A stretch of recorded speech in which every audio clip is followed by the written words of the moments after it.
اعوذ باللہ من الشیطان الرجیم بسم اللہ الرحمن الرحیم۔ قرآن مجید میں کل 114 صورتیں ہیں اور 114 صورتوں کے اندر سب سے سخت ترین عذاب یا جہنم کی سب سے سخت ترین ڈسکرپشن اگر کسی صورت میں دی گئی ہے تو وہ 104 نمبر صورت سورۃ الہمزہ ہے۔ جہنم کا عذاب سنتے ہی عام طور پہ ذہن میں یہ آ جاتا ہے کہ ہو سکتا ہے شرک کے اوپر ہو، بدکاری کے اوپر ہو، چوری کے اوپر ہو، سود کے اوپر ہو، لیکن حال یہ کہ اس صورت میں ایسی کسی چیز کا ذکر نہیں بلکہ ان دو باتوں کا ذکر ہے جو عام طور پر آج کل ہمارے معاشرے میں سویٹ ڈش کی طرح کی جاتی ہیں، اور وہ ہے ویل لکل ہمزۃ لمزہ، تباہی بربادی ہلاکت ہے ہر ہمز اور لمز کرنے والے کے لیے۔ ہمز اور لمز کے مفسرین کرام نے مختلف معنی لکھے ہیں۔ وہ لکھتے ہیں ہمز کے 4 معنی ہیں۔ نمبر 1 یہ کسی انسان کے پیٹ پیچھے اس کے عیب گنوانا، اس کی برائیاں گنوانا، وہ فلانا وہ کیا نالائق ہے، وہ کیا نکما ہے، وہ کیا سفارشی ہے، اس کو تو بات کرنے اور کپڑے پہننے کا ڈھنگ سنگ ہی نہیں آتا۔ دوسرا معنی لکھا ہے ہمز کا کہ لوگوں کا پردہ نہ رکھنا، لوگوں کا پردہ چاک کرنا، اگر کسی کا کوئی سیکرٹ کوئی راز آپ کو معلوم ہو جائے فوراً پبلکلی سب کو بتا دینا، او فلانے کی بات پتہ لگی ہے، اس کی منگنی ٹوٹ گئی ہے، اس کا تو چکر چل رہا ہے فلانے کے ساتھ، وہ تو ایگزام میں فیل ہو گیا ہے۔ اور نمبر 3 یہ کہ دوسروں کی عزت اور اس کی ساکھ کو نقصان پہنچانا،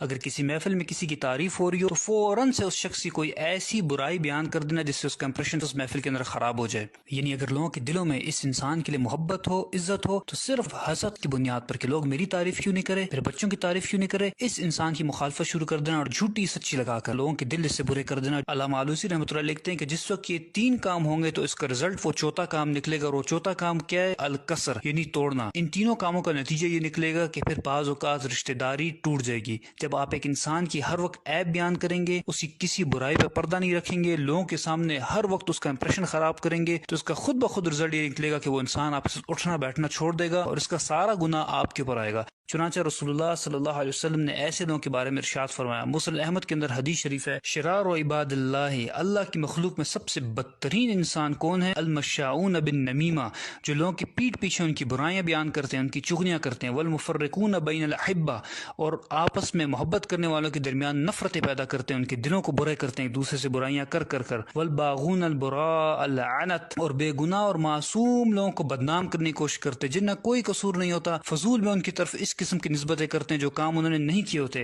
اور ایک روایت میں تو یہاں تک آیا کہ یحشرہم اللہ فی وجوہ الکلاب، اللہ تعالیٰ ان کے چہروں کو کتے کی طرح بنا دے گا قیامت کے دن۔ اور دوسرا لفظ اس آیت میں ذکر ہوا ہے وہ ہے لمس۔ مفسرین کرام لکھتے ہیں کہ ہمس کا معنی تو 4 کام کسی کے پیٹھ پیچھے کرنا، لیکن لمس کا معنی یہ ہے کہ کسی انسان کے روبرو اس کے سامنے 3 کام کرنا۔ نمبر 1 یہ کہ بات بات پر اس کو تانے دینا، تمہیں تو کچھ آتا ہی نہیں ہے، تم سے تو کوئی خیر کی توقع ہے ہی نہیں، کبھی کوئی کام تم نے ڈھنگ کا کیا ہے۔ نمبر 2 یہ کہ اس کو لوگوں کے سامنے ذلیل کرنا، اور نمبر 3 یہ کہ اس کا محفل میں مذاق اڑانا، منہ سے یا اشاروں سے اس پہ ٹانٹ کرنا، اس کی شکل صورت کا مذاق اڑانا، اس کے کپڑوں کا لباس کا مذاق اڑانا۔ رسول اللہ صلی اللہ علیہ وسلم نے اس قسم کے لوگوں کے بارے میں ارشاد فرمایا کہ مررت بقوم، معراج کے موقع پر مجھے قوم دکھائی گئی، اسفار من نحاس، ان کے ناخن نوکیلے تانبے کے بنے ہوئے تھے، یخمشون وجوہہم وصدورہم، اور وہ اپنے ناخنوں سے اپنا منہ بھی کھرید رہے تھے اور اپنے سینے کو بھی نوچ رہے تھے۔ میں نے پوچھا کہ یہ کون لوگ ہیں جو اتنی تکلیف میں ہیں؟ مجھے بتایا گیا کہ یہ آپ کی قوم کے وہ لوگ ہیں جو لوگوں کے پیٹھ پیچھے ان کے عیب بیان کرتے تھے، اور یقعون فی اعراضہم، اور یہ لوگوں کی عزت اور آبرو سے کھیلا کرتے تھے۔ اور جب ہماری فرینڈز اینڈ فیملی گیدرنگز ہوتی ہیں، اور واٹس ایپ، فیس بک، سوشل میڈیا پر جو فرینڈز اینڈ فیملی گروپس بنے ہوتے ہیں، وہاں پر دوسرے کا مذاق اڑایا جاتا ہے، ایک دوسرے کو ذلیل کیا جاتا ہے، اور ہم کیا کہتے ہیں؟ ہم تو شغل لگا رہے ہیں،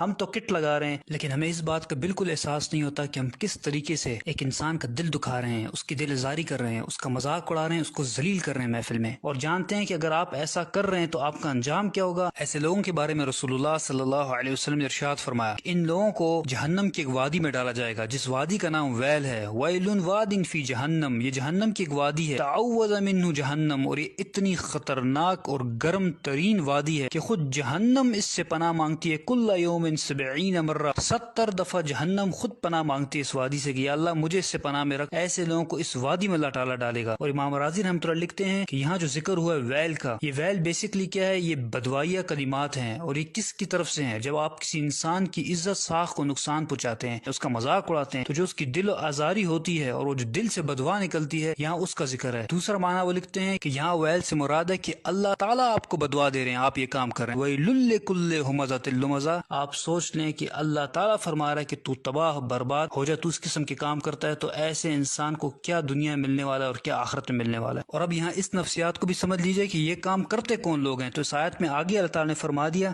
الذی جمع مالا وعددہ یحسب ان مالہ